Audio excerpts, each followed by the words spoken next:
Hello friends, Manoj Kumar ji के JS study केंद्र के यूट्यूब चैनल में फिर से आप लोगों का स्वागत है। हम लोग बायोलॉजी में देख रहे हैं पाचन तंत्र, और पाचन तंत्र के अंतर्गत हम लोग आज देखेंगे यकृत, जिसको हम जिगर कहते हैं, जिसको लीवर कहते हैं, और उसी को कलेजा कहा जाता है। सबका वही ना, यकृत भी उसी का नाम है, जिसको यकृत कहते हैं, उसी को जिगर कहते हैं, उसी को लीवर कहते हैं, और वही कलेजा भी होता है, कलेजी जिसको कहते हैं, कलेजी भी वही होता है, उसी को कलेजी भी कहा जाता है। तो इसके बारे में देखेंगे, इसके बारे में बहुत कुछ पढ़ना है, तो आज इसके बारे में कुछ तथ्य हम लेकर रख रहे हैं। फिर इसके बाद और है उसको दूसरे वीडियो में लेकर आएंगे। देखते हैं इसमें क्या है।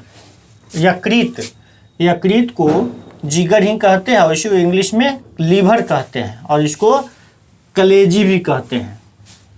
तो क्या है, तो यह जो है लीवर हमारे शरीर का सबसे बड़ी ग्रंथि है। लीवर हमारे शरीर का सबसे बड़ी ग्रंथि है। जितने भी ग्रंथि हमारे शरीर में है, सबसे बड़ी ग्रंथि और अंग में अंतर है। हमारे शरीर के सबसे बड़ा अंग और हमारे शरीर का सबसे बड़ा ग्रंथि, तो यह ग्रंथि की बात हो रहा है, ग्लैंड्स के बारे में हो रहा है। तो यह हमारे शरीर का सबसे बड़ी ग्रंथि है, जो एक बहिस्रावी ग्रंथि है। एक क्या है, बहिस्रावी, मतलब एक्सोक्राइन ग्लैंड, एक बहिस्रावी ग्रंथि को कहते हैं एक्सोक्राइन ग्लैंड से। वही इस ग्रंथि होता है, इस सबसे एक तरह का एंजाइम निकलते रहता है, जो हमारे पाचन में योगदान करता है। तो यही है बहिस्रावी ग्रंथि है, जिसे एक्सोक्राइन ग्लैंड कहते हैं। हमारा लीवर जो है पेरिटोनियम, हमारा लीवर जो है प्रीटोनियम नामक झिल्ली से घिरी हुई रहती है। क्या रहता है, हमारा लीवर जो है किससे घिरी रहती है, तो प्रीटोनियम नामक झिल्ली है, उस झिल्ली से घिरी रहती है लीवर। इसका जो है यह क्या है, 9 इंच लंबा होता है और 10 से 12 इंच चौड़ा होता है। लीवर की लंबाई 9 इंच और चौड़ाई जो होता है 10 से 12 इंच होता है। लीवर की लंबाई जो है 9 इंच होता है और चौड़ाई 10 से 12 इंच होता है, और इसका वजन जो होता है लगभग 1.5 kg का होता है। लीवर का वजन 1.5 kg होता है। क्या हो गया, लंबाई हो गया 9 इंच हो गया, चौड़ाई हो गया 10 से 12 इंच हो गया, और इसका वजन कितना हो गया, तो 1.5 kg हो गया। तो लीवर का वजन कितना है, 1.5 kg होता है। लीवर का एक होता है क्या, कुप्फर कोशिका। लीवर का कुप्फर कोशिका होता है। लीवर में कुप्फर कोशिका होता है, उसमें क्या होता है, कुप्फर कोशिका में होता है सिस्टिक ग्लैंड पाई जाती है, सिस्टिक ग्लैंड। लीवर का कुप्फर कोशिका में लीवर के कुप्फर कोशिका में सिस्टिक ग्लैंड्स पाई जाती है, जिससे एक रस निकलता है, जो पित्ताशय यानी गॉल ब्लैडर, पित्ताशय को क्या कहते हैं, गॉल ब्लैडर। पित्ताशय लीवर से ही जुड़ा रहता है, लीवर से ही जुड़ा हुआ अंग है, क्या है वो, पित्ताशय होता है, गॉल ब्लैडर। तो लीवर के कुप्फर कोशिका में सिस्टिक ग्लैंड पाई जाती है, और जिससे उस सिस्टिक ग्लैंड से एक रस निकलता है। रस कहाँ से निकलता है, एक सिस्टिक ग्लैंड। लीवर के कुप्फर कोशिका में सिस्टिक ग्लैंड पाया जाता है, और उस सिस्टिक ग्लैंड से एक रस निकलता है, जो पित्ताशय यानी गॉल ब्लैडर में जाकर जमा होता है, जिसे क्या कहते हैं हम, बाइल जूस कहते हैं, जिसे पित्त कहते हैं, जिसको हम पित्त रस कहते हैं। पित्त रस कहाँ से निकला, तो पित्त रस कहाँ से निकला, तो लीवर के कुप्फर कोशिका में एक सिस्टिक ग्लैंड पाई जाती है, उस सिस्टिक ग्लैंड से पित्त रस निकलता है, और वह पित्त रस जमा कहाँ होता है, तो पित्ताशय में, जिसे हम गॉल ब्लैडर कहते हैं, उसमें जमा होता है। तो पित्त रस कहाँ से निकलता है, तो लीवर के कुप्फर कोशिका में एक सिस्टिक ग्लैंड पाई जाती है, उस सिस्टिक ग्लैंड से पित्त रस निकलता है और जमा होता है पित्ताशय, मतलब गॉल ब्लैडर में। इसके बाद पित्त जो है क्या, वाइल जूस, जिसको हम कहते हैं वाइल जूस कहते हैं। इसका प्रकृति क्या होता है, क्षारीय होता है, मतलब इसका किस तरह का होता है, प्रकृति तो क्षारीय होता है।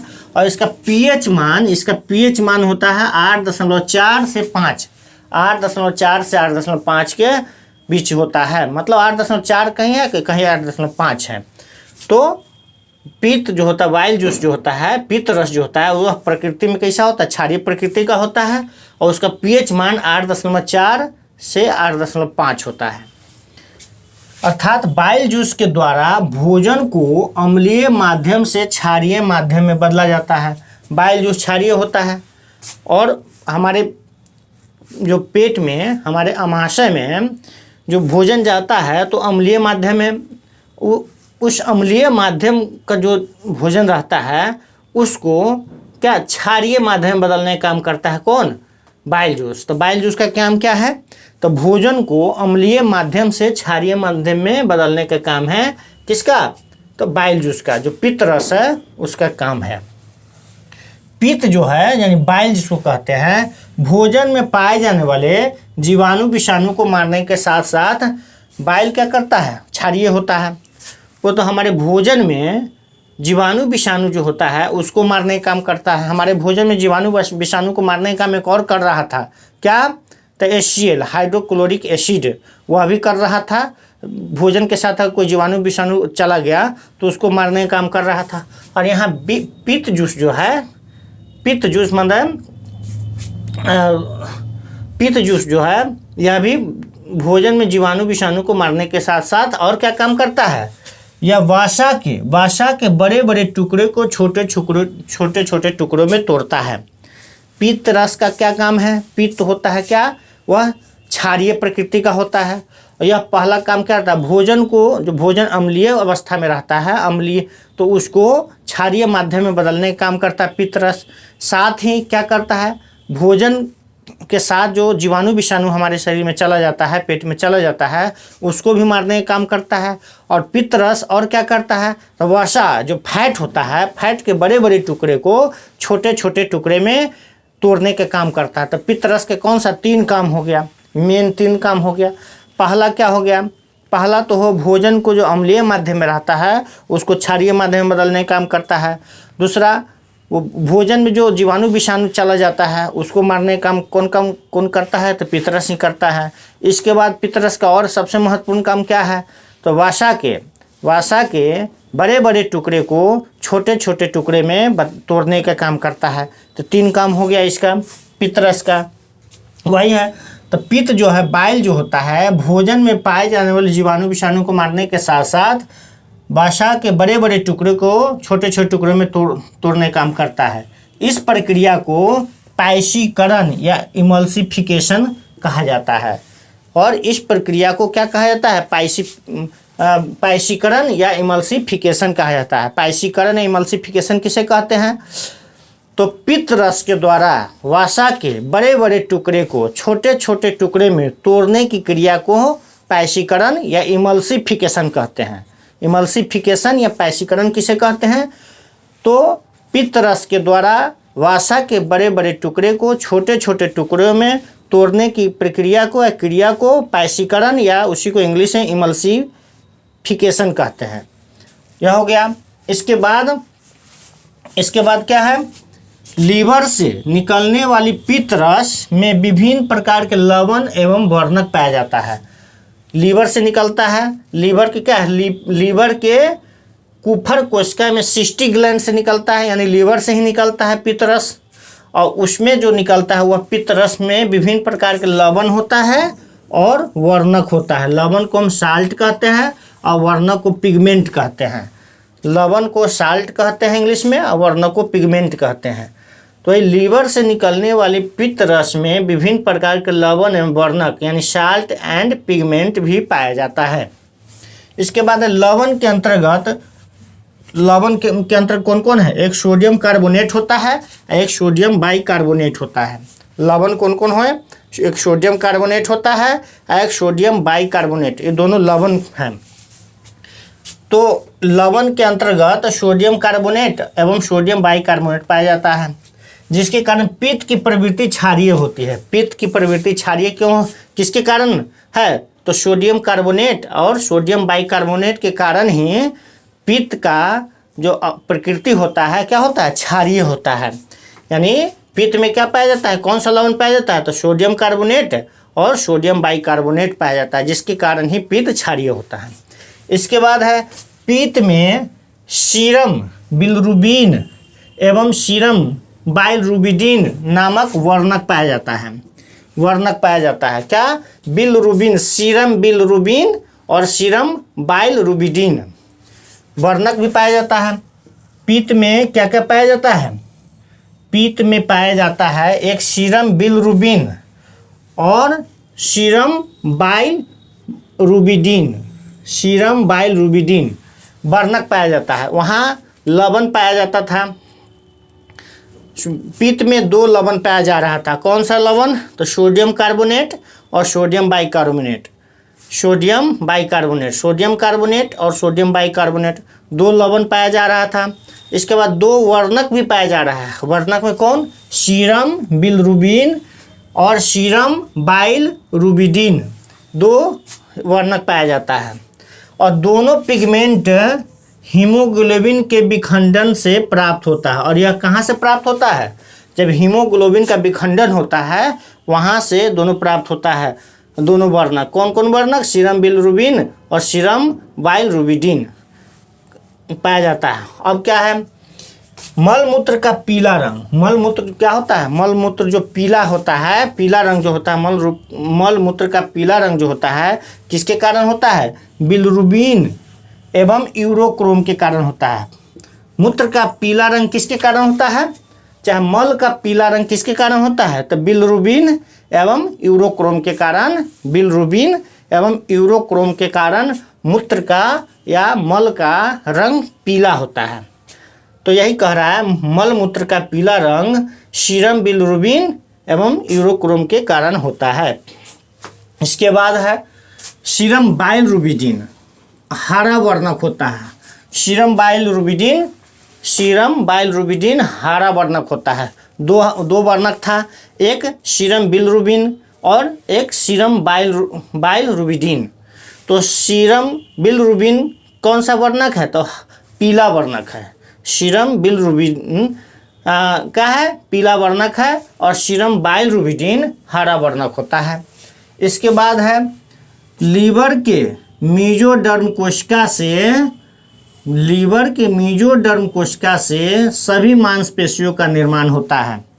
लीवर के मेसोडर्म कोशिका से सभी मांस कोशिका का निर्माण होता है। किसको किसको छोड़ करके, सिलियरी मांसपेशिया और आइरिस को छोड़ करके। जो आँख में पाए जाने वाला मांसपेशिया होता है सिलियरी मांसपेशी और आइरिस, मतलब सिलियरी और आइरिस आँख में पाए जाने वाला मांसपेशी होता है, जिसको छोड़ करके बाकी जितना मांसपेशी होता है उसका निर्माण कहाँ से होता है, तो लीवर के मेसोडर्म कोशिका से होता है। मेसोडर्म कोशिका में इसके अलावे क्या, सभी मांसपेशियाँ के निर्माण के अलावे और किस किस चीज़ का निर्माण होता है, तो आरबीसी का निर्माण होता है, डब्ल्यूबीसी का निर्माण होता है, प्लेटलेट्स का निर्माण होता है, हिपैरिन का निर्माण होता है, हिस्टामिन का निर्माण होता है, प्रोथ्रोम्बिन का निर्माण होता है, फाइब्रिनोजेन का निर्माण होता है। मतलब कहाँ से होता है, मेसोडर्म कोशिका में ही इस सब का निर्माण होता है। मेसोडर्म कोशिका में ही आरबीसी मतलब रेड ब्लड कॉर्पस और डब्ल्यूबीसी व्हाइट ब्लड कॉर्पस और platelets, heparin, histamine, prothrombin, fibrinogen इत्यादि का निर्माण कहाँ से होता है, तो लीवर के मेसोडर्म कोशिका से होता है। अब बाकी सिर्फ 2 मांसपेशी को छोड़ करके, कौन कौन है, सिलियरी मांसपेशी और आइरिस को छोड़ करके, जो आँख में पाई जाने वाली मांसपेशी है उसको छोड़ करके बाकी सबका निर्माण लीवर के मेसोडर्म कोशिका से होता है। इसके बाद हिपैरिन क्या है, हिस्टामिन क्या है, प्रोथ्रोम्बिन क्या है, फाइब्रिनोजेन क्या है, इसको देखना है सबको। तो हिपैरिन क्या है, तो हिपैरिन जो है रक्त में पाए जाने वाला एक प्रकार के प्रोटीन है। क्या है, रक्त में पाए जाने, हिपैरिन क्या है, तो हिपैरिन रक्त में पाए जाने वाला एक प्रकार के प्रोटीन है जो शरीर के अंदर में रक्त को थक्का जमने से रोकता है। हमारे शरीर के अंदर में रक्त जो मतलब रक्त का बहाव लगातार जारी है और उसको जमने नहीं दिया जा रहा है। किसके चलते नहीं जमता है, तो हिपैरिन के चलते, हिपैरिन के कारण से हमारे शरीर के अंदर रक्त नहीं जमता है। इसके बाद है हिस्टामिन है। हिस्टामिन है, यह भी रक्त में पाए जाने वाला एक प्रोटीन है, यह भी रक्त में पाए जाने वाला ही प्रोटीन है जो शरीर के कटे हुए भाग से निकलने वाले रक्त को जमने में मदद करता है। जो ही शरीर कटता है और उससे जब रक्त निकलना शुरू होता है तो हिस्टामिन के कारण ही वह रक्त बाहर जो ही आता है वह जमना शुरू होता है, जम जाता है बाहर में। तो क्या हिस्टामिन कहाँ मदद करता है, तो शरीर के कटे हुए भाग से निकलने वाले रक्त को जमने में मदद करता है हिस्टामिन। इसके बाद है प्रोथ्रोम्बिन है। प्रोथ्रोम्बिन यह भी रक्त प्रोटीन है जो रक्त का थक्का जमने में मदद करता है, यह भी रक्त को थक्का जमने में मदद करता है प्रोथ्रोम्बिन। इसके बाद है फाइब्रिनोजेन। फाइब्रिनोजेन यह भी रक्त प्रोटीन है जो रक्त जमने की अंतिम अवस्था का निर्माण करता है। यानी जितना प्रोटीन है रक्त में पाए जाने वाले प्रोटीन कौन कौन है, एक हिपैरिन है, एक हिस्टामिन है, एक प्रोथ्रोम्बिन है, एक फाइब्रिनोजेन है। 4 प्रोटीन है। ये चारों प्रोटीन रक्त को थक्का जमने से रोकता है। तो हिपैरिन जो है शरीर के अंदर में रक्त को जमने नहीं देता है। ये सब प्रोटीन है, रक्त प्रोटीन है। इसके बाद हिस्टामिन जो है यह भी रक्त प्रोटीन, जब शरीर मतलब कहीं कट जाता है हमारे अंग में तो उससे ब्लड जो निकलता है उसको जमने में मदद करता है। और प्रोथ्रोम्बिन भी यह रक्त को जमने में मदद करता है और फाइब्रिनोजेन भी रक्त के जमने की अंतिम अवस्था का निर्माण करता है। तो सब लगभग रक्त के जमने में ही मदद करता है। इसके बाद है हमारे शरीर में प्रोटीन के विखंडन से अमोनिया का निर्माण होता है। अमोनिया का निर्माण किससे होता है, तो हमारे शरीर में प्रोटीन का जब विखंडन होता है तो अमोनिया का निर्माण होता है। और अमोनिया एक तरह का विषैला पदार्थ है। अमोनिया एक तरह का विषैला पदार्थ है। तो हमारे शरीर में प्रोटीन के विखंडन से अमोनिया का निर्माण होता है जो एक विषैला पदार्थ है। इसे लीवर के द्वारा कम विषैला पदार्थ यूरिया में तोड़ दिया जाता है। अमोनिया प्रोटीन के विखंडन से अमोनिया का निर्माण होता है जो अमोनिया विषैला पदार्थ है। उस विषैला पदार्थ को लीवर के द्वारा कम विषैला पदार्थ अमोनिया से ही कम विषैला पदार्थ यूरिया बन जाता है, यूरिया में तोड़ दिया जाता है। तो किसके द्वारा तोड़ा जाता है, तो लीवर के द्वारा तोड़ा जाता है। सबसे पहले प्रोटीन का विखंडन होता है। जब प्रोटीन का विखंडन होता है तो अमोनिया का निर्माण होता है। अमोनिया क्या होता है, विषैला पदार्थ होता है। उस विषैला पदार्थ को लीवर के द्वारा यूरिया में तोड़ दिया जाता है जो कम विषैला पदार्थ होता है, यूरिया में तोड़ दिया जाता है। अर्थात हमारे शरीर में यूरिया का निर्माण लीवर में होता है। इसका मतलब यूरिया का निर्माण हमारे शरीर में कहाँ होता है, लीवर में होता है। इसके बाद है लीवर से निकलने वाला वाइल जूस जो है वसा को तोड़ता है। वहाँ पर देखे थे कि वो किसका तोड़ता है, वसा के बड़े बड़े टुकड़े को छोटे छोटे टुकड़े में कौन तोड़ता है, वाइल जूस यानी पित्तरस। तो यह लीवर से निकलने वाला वाइल जूस जो है वसा को तोड़कर कोलेस्ट्रॉल में बदल देता है। कोलेस्ट्रॉल में बदलता है कि वाइल जूस जो है वसा को तोड़कर और कोलेस्ट्रॉल में बदल देता है। यानी वसा का ही बदला हुआ रूप कोलेस्ट्रॉल है। वसा का ही बदला हुआ रूप कोलेस्ट्रॉल है।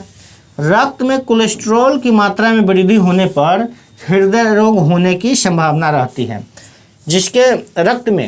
जिसके खून में कोलेस्ट्रॉल की मात्रा बढ़ जाता है तो उसको हृदय रोग यानी हार्ट की बीमारी होने की संभावना रहती है। इसके बाद है कोलेस्ट्रॉल जो है हृदय के चारों ओर एक मोटी भीति निर्माण करता है। कोलेस्ट्रॉल जब हमारे रक्त में बढ़ता है तो क्या करता है, हृदय के भीति के चारों ओर, अंदर से चारों ओर एक मोटी परत का निर्माण करता है। और जब मोटी परत का निर्माण कर देता है कोलेस्ट्रॉल तो वहाँ ब्लड का सप्लाई कम जाता है, ब्लड जितना जाना चाहिए उतना पूर्ति नहीं हो पाता हृदय को, जिससे हृदय में रक्त की आपूर्ति प्रभावित हो जाती है। मतलब हृदय को जितना रक्त मिलना चाहिए उतना नहीं मिल पाता है, और जिसके कारण हृदयाघात यानी हार्ट अटैक होने की संभावना रहती है। तो हार्ट अटैक किसके कारण हो? वसा से बदला हुआ रूप कोलेस्ट्रॉल, और कोलेस्ट्रॉल हृदय के दीवार में एक भित्ति का निर्माण कर लेता है, जिससे हमारे हार्ट को जितना रक्त मिलना चाहिए उतना रक्त नहीं मिल पाता है, और उसी कारण से हृदयाघात यानी हार्ट अटैक होने की संभावना रहती है। तो यकृत, जिगर या लीवर से संबंधित कुछ तथ्य, महत्वपूर्ण तथ्य था, और इससे आगे और भी तथ्य इससे है जो अगले वीडियो में लेकर के आएंगे। इसको एक बार और सरसरी निगाह से देख लेते हैं। यकृत, जिसको उसी को जिगर कहते हैं, उसी को लीवर कहते हैं, उसी को कलेजी कहते हैं। यह हमारे शरीर का सबसे बड़ी ग्रंथि है, जो एक बहिस्रावी ग्रंथि है, जिसे एक्सोक्राइन ग्लैंड कहते हैं। हमारा लीवर पेरिटोनियम नामक झिल्ली से घिरी हुई रहती है। यह 9 इंच लंबा एवं 10 से 12 इंच चौड़ा लगभग 1.5 kg का होता है, वजन में 1.5 kg होता है। लीवर के कुफर कोशिका में सिस्टिक ग्लैंड पाई जाती है, जिससे एक रस निकलता है जो पित्ताशय यानी गॉल ब्लैडर में जमा होता जाता है। पित्त यानी वाइल जूस क्या है, पित्त रस क्या है?